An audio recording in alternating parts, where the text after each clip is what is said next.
দারাজে part time job হিসেবে চাকরি করে আপনি মান্থলি কমপক্ষে হলে 15,000 টাকার বেশি আয় করতে পারেন। এটা আমি সর্বনিম্ন বলেছি। এবং নভেম্বর মাসের মতো যে সকল মাসে ওরা বেস্ট সেলিং করে সে সকল মাসে কিন্তু ওরা 40 থেকে 50,000 টাকা ছাড়িয়ে যায়। সো পুরো জানতে হলে ভিডিওটি দেখুন, তাহলে বিস্তারিত সকল তথ্য। যখনই কমেন্ট বক্স খুলি তখন কীরকমের প্রশ্ন আসে জানেন? ভাই এমন কোনো পার্ট টাইম জব আছে যেটা পার্ট টাইম করবো কিন্তু একটা নির্দিষ্ট ফিক্স স্যালারি থাকবে? এরকম কাজ আছে কি না? আসলে হ্যাঁ আছে। আজকে আমি সেরকমই একটা বিষয় আপনাদের সাথে শেয়ার করব। কাজটা বলতে গেলে একদম পার্ট টাইমই। প্রথমত আমি কাজটার সুবিধা বলবো, তারপরে অসুবিধা বলবো। তো আজকে বিষয় হচ্ছে how to get A part time job. এই ক্ষেত্রে আমি দারাজকে নেব, যে দারাজে কিভাবে কাজ করবেন বা অ্যাপ্লাই করবেন, বা দারাজ জব সার্কুলার বা how to apply on Daraz যেটা বলি আমরা।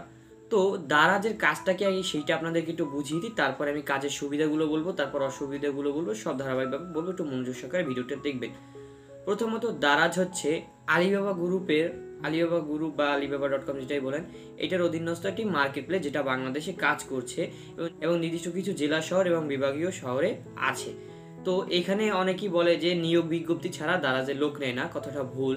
কারণ হচ্ছে আমি জানি, কারণ আমি প্রত্যেকটা কাজে নিজের অভিমত শেয়ার করে থাকি আপনাদের সাথে। ওরা নির্দিষ্ট কিছু মাসের পর পর কিছু সংখ্যক লোক নেয়, এদের মধ্যেই কোঅপারেট থাকে, বাহিরে বের হয় না। কি কারণে? কারণ ধরুন কাজটা এতটা পরিমাণ সহজ এবং কাজটা দুপুর 2টার মধ্যেই শেষ হয়ে যায়। তো এই কারণে এরকমের বাহির তেমনটা সার্কুলার হয় না, ভিতর থেকেই লোক নেওয়া হয়ে যায়। এবং কি বাইক সাইকেল পর্যন্ত ওরা নিজেরাই দেয় দারাজ, যেটা আমি ফুডপান্ডা কিন্তু এটা দেয় না। তো ফুডপান্ডার সাথে আমি একটু কম্পেয়ার করবো কাজটার মধ্যে, যে এখানের কাজ আর এখানের কাজে অসুবিধা। প্রথমত দারাজ যেটা ফিক্স স্যালারি আছে মাসে, মোবাইল খরচ এটা কোম্পানি দেবে, দুপুরে খাবার লাঞ্চ এটা কোম্পানি দেবে, বাইকের যে তেলের খরচ এটাও কোম্পানি দেবে, সবই দারাজ কোম্পানি কর্তৃক থেকে আপনি পাবেন যদি আপনি দারাজের কাজের জন্য সিলেক্ট হন। আরও যে সকল সুবিধা আছে সেগুলো হচ্ছে পার ডেলিভারির উপর আপনি চার্জ পাবেন, নির্দিষ্ট একটা বেতন তো পাবেনই, পাশাপাশি পার ডেলিভারির উপর আপনি একটা নির্দিষ্ট পরিমাণে চার্জ পাবেন। এবং যত পরিমাণে আপনার কাজের অভিজ্ঞতা তত পরিমাণে আপনার কাজের কিন্তু আর্নিং বেড়ে যাবে দারাজে, যদি আপনি কাজ করতে পারেন এবং কাজে যদি সিলেক্ট হন তাহলে আপনার অতটা পরিমাণ আর্নিং বেড়ে যাবে।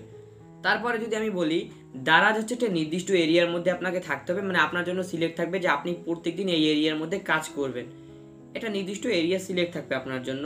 যদি বলি আপনার যে নির্দিষ্ট সময় থাকবে, মানে এটা কোনো সময় নেই, আপনার কাছে যে নির্দিষ্ট পণ্যগুলো দেওয়া হবে আপনি যে সময়ের মধ্যে দিতে পারেন, তারপর অফিসে গিয়ে যদি এগুলো হ্যান্ড ওভার করে দিতে পারেন তাহলে আপনার কাজ শেষ ওই পর্যন্তই। তো এই সকল সুবিধাগুলো আমার কাছে লেগেছে। তারপরে অসুবিধা যেগুলো আমি ফুডপান্ডার সাথে কম্পেয়ার করবো, অসুবিধা প্রথমত আপনার নিজের ইচ্ছা মতো কাজ করতে পারবেন না, নিয়মিত কাজ করতে হবে। পার্ট টাইম বলেছি কারণ আছে, দুপুর 2টার মধ্যে বেশিরভাগ সময় যারা রাইডাররা ফার্স্ট তাদের দুপুর 2টার মধ্যে কাজ শেষ হয়ে যায়, বলে অতএব এটা পার্ট টাইম আমি বলতে পারি। আপনি যদি 3 ঘন্টা 4 ঘন্টা লাগান সেটা আপনার ব্যাপার ভাই। তো অনেকে এখন বলতে পারেন ভাই ডেলিভারির জব এটা আবার কি? ভাই আপনি যদি বলেন ডেলিভারির জব, আপনি কি করেন ভাবেন তো? দিন শেষে যে এমবি টাকা সেটাও বাবার হাত থেকে নেন, এর থেকে বড় কোনো লজ্জার ব্যাপার আমি দেখি না। অনেকে বলতে পারেন যে ভাই ডেলিভারি চাকরি করবো কি কারণে, এটা মানুষ এটা বলে। এখন মানুষই তো কত কথা পিছনে বসে বলবে, সেই জন্য যদি আপনি কাজ না করেন তাহলে তো হবে না। দেখুন আপনি একটা কাজ করা শুরু করুন, আমি বলছি আপনার কাছে কাজ আসতে থাকবে। এরপরে বলি দারাজের কাজ কি। তো যারা ফুডপান্ডার ভিডিওগুলো দেখেছেন আমার, যারা দেখেনি তারা সাজেস্টেড আই বাটন থেকে দেখে নিতে পারেন যে ফুডপান্ডার কাজের প্রক্রিয়া আর দারাজের কাজের প্রক্রিয়া একদম সেম কিন্তু অনেকটা ভিন্ন। ওখানে ডেলিভারি করতে হয়, এখানে ডেলিভারি করতে হয়, কিন্তু আলাদা। দারাজে আপনি আগে প্রোডাক্টগুলো পেয়ে যাবেন এবং নির্দিষ্ট পরিমাণে একদিনে তো ডেলিভারি দিতেই হবে আপনাকে, এটা দারাজে ফিক্সড। কিন্তু ফুডপান্ডায় আমরা ওই খোদার নাম নিয়ে বের হই, যদি অর্ডার পাই তাহলে তো কপাল ভালো, না হলে তো গেল, সবই গেল। এরকমের হচ্ছে ফুডপান্ডার কাজটা। আর যদি আমি বলি দারাজের কাজটা, যদি তাহলে সেটা কেমন? দারাজের কাজটা হচ্ছে আপনাকে নির্দিষ্ট পরিমাণে কিছু পণ্য দিয়ে দেওয়া হবে, ওইগুলো নিয়ে আপনি কাস্টমারের বাসায় বাসায় দিয়ে আসবেন। লোকেশন আপনার নির্দিষ্ট এরিয়ার মধ্যে থাকবে। ধরেন আপনি 3 নং ওয়ার্ডের জন্য কাজ করছেন, তাহলে 3 নং ওয়ার্ডের সকল বাসা বাড়ির কাজ অর্ডারগুলো সব আপনার কাছে পড়বে। আপনি 4 নাম্বার ওয়ার্ডে কাজ করছেন, তাহলে 4 নাম্বার ওয়ার্ডের সকল কাজগুলো আপনার কাছে পড়বে। কাজগুলো মানে আমি যে অর্ডারগুলোর কথা বলছি। তো এই হচ্ছে কাজের পরিধি।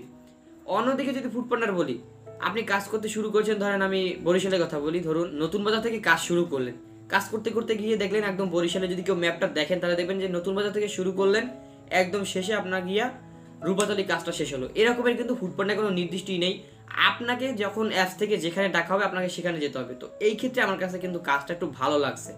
এই ক্ষেত্রে আমি প্রিপেয়ার করতে পারি যে দারাজের এই দিকটা একটু ভালো লাগছে। কিন্তু ফুডপান্ডার মতো মন মর্জি করে কাজ কিন্তু দারাজ করতে দেবে না। আর তার থেকে বড় কথা হচ্ছে নভেম্বর মাসে কিন্তু ওরা যে পরিমাণ আয় করে, একজন 10ম গ্রেডের যে সরকারি কর্মকর্তা সেও কিন্তু আয় করে না। 34-35, অনেকে তো 40,000ও আপ হয়ে যায় দারাজে নভেম্বর মাসে। তো এরপরে আসবো যে দারাজে কিভাবে অ্যাপ্লাই করবেন। মূলত নভেম্বর মাসে ওরা নির্দিষ্ট পরিমাণে লোক নেয়, কিন্তু সেই সময় প্রচুর পরিমাণে কম্পিটিশন থাকে, যার কারণে 100 জন 200 জন নেয় আর বাকি লোক নেয় না। তো এই ক্ষেত্রে আমি আপনাদের সঙ্গে একটা সিক্রেট টপিক শেয়ার করব যে কিভাবে আপনি দারাজে একটা যে কোনো মাসে কাজে এডমিট নিতে পারেন। প্রথমত দারাজের কোনো রাইডারকে আপনার হায়ার করতে হবে, যে ভাই আপনি আমাকে একটু বলবেন। সরাসরি কিন্তু কেউ আপনাকে বলবেন, একটু ভালো সম্পর্ক করতে হবে, আন্ডারস্ট্যান্ডিংটা ভালো করতে হবে। কারণ হচ্ছে যখন লোক নিবে তখন ওরা ওদের রাইডারের কাছে বলে দেয় যে আমরা কালকে লোক নিব, তোমাদের যদি কারো পরিচিত কেউ থাকে তাহলে তোমরা নিয়ে আসতে পারো, এরকমের কিন্তু ওরা বলে দেবে। যদি কোনো রাইডারের সাথে আপনার সম্পর্ক থাকে তাহলে কিন্তু সে আপনাকে অনায়াসে কাজটিতে এন্ট্রি নিয়ে দিতে পারে। তো সেই ক্ষেত্রে একটু করতে হবে। সো অন্যভাবে আপনি কিভাবে এডমিট নিতে পারেন সেই প্রক্রিয়াটি হচ্ছে, আপনি যদি দারাজের অফিসে গিয়ে একটা সিভি জমা দিয়ে আসতে পারেন, তখন যখন ওদের লোক লাগবে তখন আপনাকে সিভি থেকে বাছাই করে ডাকা হবে যে আজকে আমাদের লোক নেওয়া হবে, আপনি চাইলে আসতে পারেন। এরকমভাবে কিন্তু হয় ভাই, আমি এটা কিন্তু সম্পূর্ণ নিজের অভিমতে বলছি, আগেই বলি আমি কোনো কিছু নিজের উপরে প্রয়োগ না করে আপনাদের সাথে সেটা শেয়ার করি না। সো আপনি কিন্তু সরাসরি কাজটা কিন্তু চাইলেই পাবেন না ভাই। আপনি যে বললাম যে হয় কোনো রাইডারকে হায়ার করতে হবে যে ভাই আমাকে 20 করাই দেন, নাহলে কোনো ওদের নির্দিষ্ট ওদের এরিয়া অফিসে গিয়ে সিভি জমা দিতে হবে যে ভাই আমি কাজ করতে ইচ্ছুক আছি, আমাকে নিয়ে নিতে পারেন। সো এরকমভাবে যদি আপনি একটু মেনটেন করে কাজটা করেন, আমি বলছি যে দারাজে কাজ করলে আপনার ভাতের অভাব হবে না। আর যদি বলি ফুড পান্ডার কথা, ফুড পান্ডার পাশাপাশি কিন্তু আপনি দারাজ আর ফুড পান্ডা একসাথে করতে পারেন, কিন্তু যারা দারাজে কাজ করে তাদের আর ফুড পান্ডা আসার ইচ্ছে থাকে না। সো কাজটা হচ্ছে ফুড পান্ডা দারাজে যদি বলি এই সেম একদম প্রসেসে, ওদিকেও ডেলিভারি করতে হয় এদিকেও ডেলিভারি করতে হয়। এখানে আর এখানে আকাশ পাতাল তফাৎ হচ্ছে, একটা খাবার ডেলিভারি করতে একটা পণ্য ডেলিভারি করতে হয়। তো এই দুইটার মধ্যে আমার কাছে একটু ডিফারেন্ট লাগছে।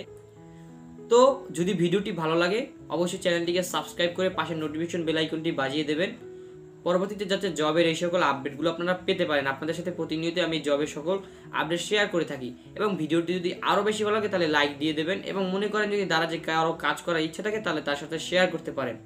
পরবর্তী ভিডিওগুলো দেখার জন্য চ্যানেলটিকে চোখ রাখতে পারেন। এবং আপনাদের আরেকটা কথা আমি বলতে একদম ভুলে গেছি যে দারাজে কিন্তু নির্দিষ্ট একটা বোনাস আছে, এটা কিন্তু ফুড পান্ডা দেয় না। তো এই রকমের বেশি বেশি আর্নিং কিভাবে করবেন? আর ফুড পান্ডা দারাজের মধ্যে তফাৎ হচ্ছে, ফুড পান্ডায় কিন্তু অনেকটা পরিমাণ রাইডিং করতে হয়, এলাকার বাইরে চলে যেতে হয়, যার কোনো নির্দিষ্ট পরিমাণ রেঞ্জ নাই। কিন্তু দারাজে যদি আপনি কাজ করেন আপনি কিন্তু একটা বাইকও পাবেন এবং নির্দিষ্ট রেঞ্জের মধ্যে থেকেও কাজ করতে পারেন। অনেক সাইকেল তো দিবেই আপনাকে মাস্ট, পাশাপাশি আপনাকে বাইকও দিয়ে দেয় অনেক সময় ওদের অফিস থেকে। আর এটা হচ্ছে জ্যাকমা ফাউন্ডেশন মানে আলিবাবার যে কোম্পানি আছে সেইটার একটা মার্কেট প্লেস দারাজের উত্থান সম্পর্কে এখন আমি বলতে যাচ্ছি না, আমি জাস্ট এটা আপনাদেরকে বোঝানোর জন্য বলছি। তো যদি ভিডিওটি ভালো লাগে অবশ্যই লাইক দেবেন কিন্তু, এবং পরবর্তী ভিডিওগুলো দেখার জন্য চ্যানেলটিতে চোখ রাখবেন। ভাই আপনি যদি খোঁজার মতো খোঁজেন তাহলে অবশ্যই চাকরি পাবেন। আমি আমার এতটুকু সিচুয়েশনে বলতে পারি, আমি আজ পর্যন্ত কতগুলো কাজ নিয়েছি এবং সারছি তার কোনো নির্দিষ্ট বয়স সীমা নাই, আমার বয়সের থেকে এরকমভাবে হয়ে থাকে। আরেকটা কথা যারা বলতে পারেন যে ভাই ডেলিভারি কাজ আমার জন্য খাটেন, আমি বলতে চাই যে ভাই আমরা যারা রাইডার আছি, আমি যদি বলি বরিশাল জোনে একজন ভাই আছে যার বাবা বিমান বাহিনীতে চাকরি করে, সে কিন্তু ফুড পান্ডায় কাজ করছিল ডেলিভারির কাজ। তো কারণটা জিজ্ঞেস করে সে কিন্তু আমাকে একটা কথা বলে যে ভাই ওর কাছ থেকে যখন টাকা নিতে যাই যদি 50 টাকা নিই 2 বার কৈফিয়ত দিতে হয়, কারণ কি? তো এরকমের সিচুয়েশনে যারা থাকেন আমার মনে করি যে তার কাজটা করা উচিত। ধন্যবাদ সবাইকে, ভালো থাকবেন, সুস্থ থাকবেন, বেশি বেশি আর্নিং করতে হবে, বসে সময় নষ্ট করা যাবে না।